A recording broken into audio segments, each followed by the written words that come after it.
Unraveling, I Tend to Think That, a guide to English expressions.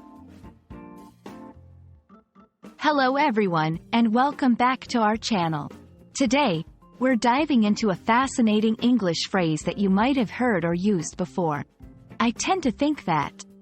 This expression is a gem in spoken and written English, and understanding it can significantly enhance your communication skills.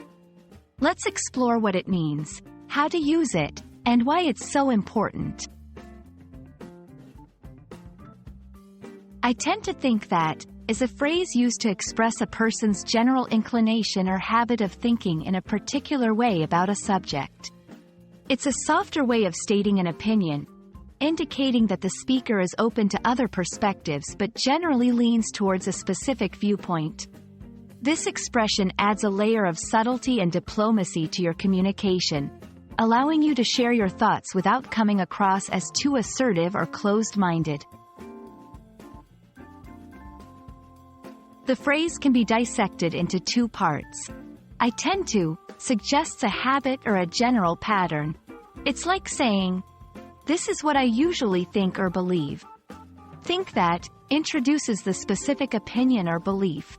When combined, I tend to think that signals that the speaker is about to share a personal viewpoint, one that is thoughtfully considered yet not set in stone.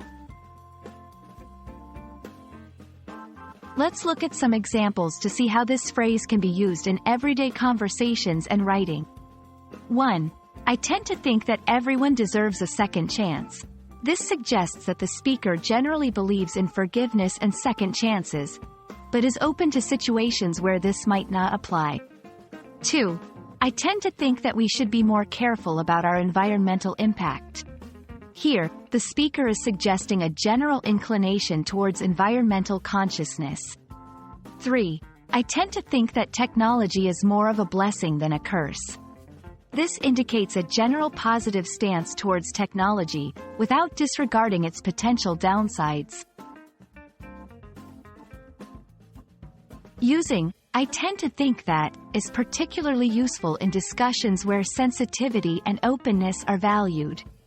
It's a way to share your opinions respectfully, encourage dialogue by acknowledging the possibility of other valid perspectives, soften statements that might otherwise seem too direct or confrontational.